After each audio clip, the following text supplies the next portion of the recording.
Hello, everyone. This is Karen Edwards. I am the editor here at Roofers Coffee Shop, and joining me today is one of our roofing influencers, Charles Antis from Antis Roofing out of Orange County, California.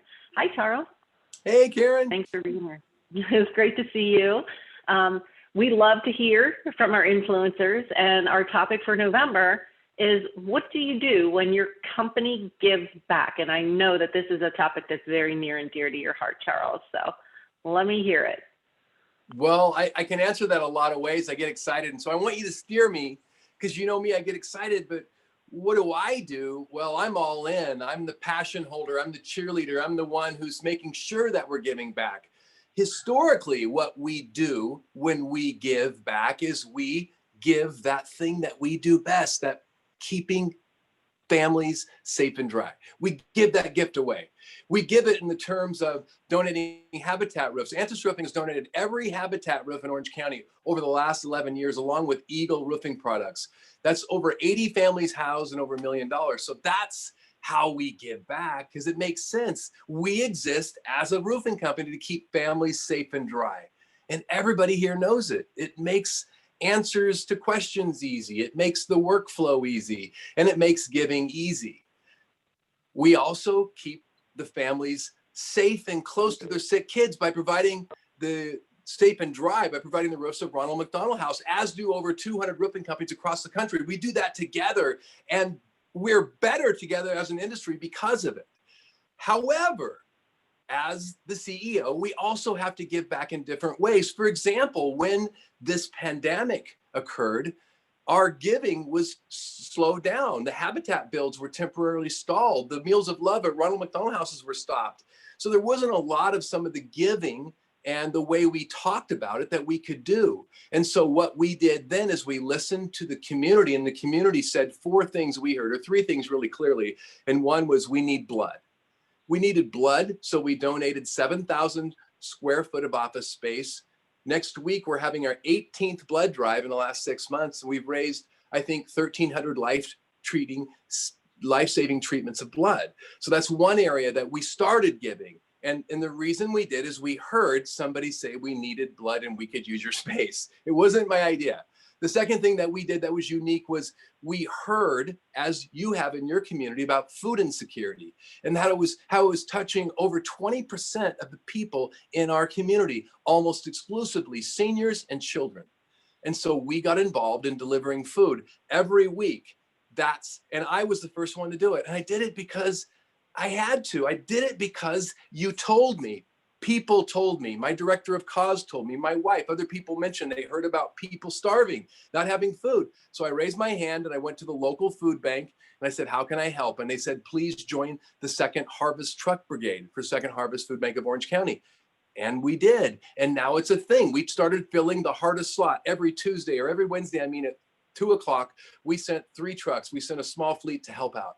And the other thing that we helped out is I had a restaurant that found that they could keep 4 of their stores busy if we would help them deliver food to the frontline heroes and help fund to pay for the food for the frontline heroes. So we started a partnership and helped found this group called the California Love Drop, where we bring food to doctors that are fighting COVID, to frontline police that are keeping order, and to fire that are keeping order here. As I mentioned before we started this, it smells like smoke here. My wife is here at the office. She just got evacuated. It took her 3 hours to get here because we're living in these times. Well, the least I can do as a company is to show up with my people and say thank you. And so that's what we're doing. We're evolving in the moment in our philanthropy to feel the needs of the community that they're having today. And we're listening through the lens of the pains of today, because you and everyone listening to this is going through the same thing we are. And we're having these insecurities in our environments where we live.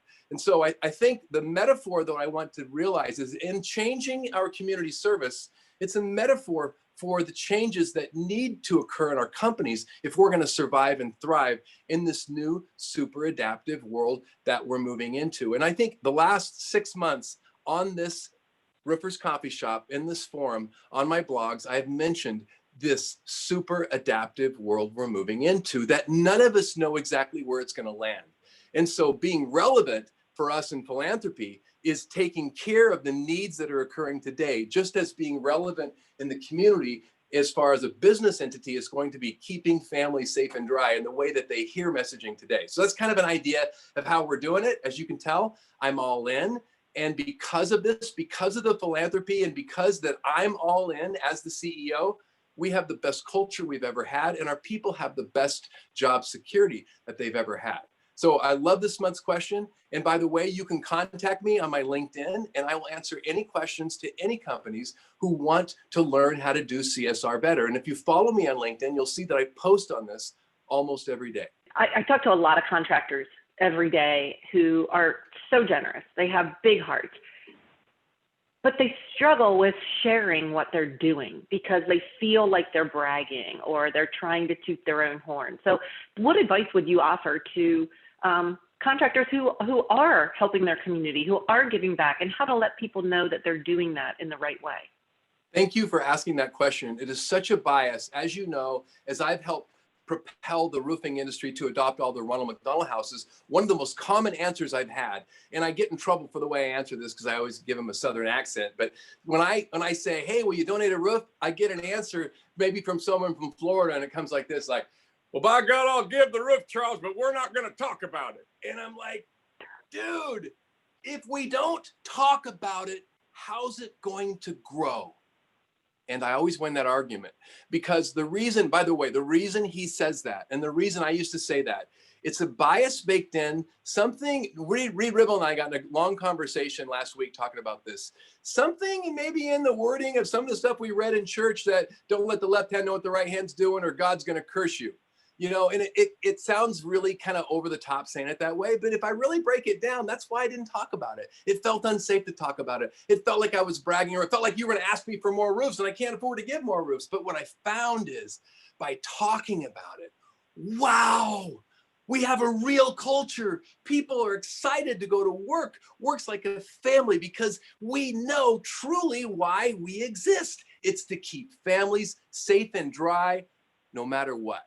And that's why it really exudes this. And so when you learn about it, and I'll give you one more thing. I've been on the board for Habitat locally for 10 years.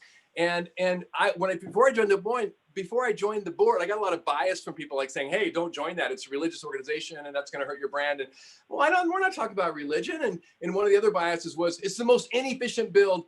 I'm telling you, donate the money that you would have gone and worked that day and you'll end up with more. And I thought, well, that could be true if you look at it from that perspective. And what they're complaining about is every time you frame a wall, when you start to lift it up, they say, freeze, and they take your picture. They take your picture 100 times and they show it everywhere. And what I've learned is, okay, it's a little bit inefficient. In fact, sometimes we do poor work and the night crews come and fix it. But because of telling the story so well, Habitat for Humanity has become the largest home builder in the world, creating more homes for more families than any other entity, not just families that otherwise wouldn't be able to afford it, but families in general. So this is a very powerful model. And that's why we talk about it. Because if we don't talk about it, how's it going to grow? Thank you, Charles. Bring me I really really another appreciate question. that I'm ready answer. for more, Karen.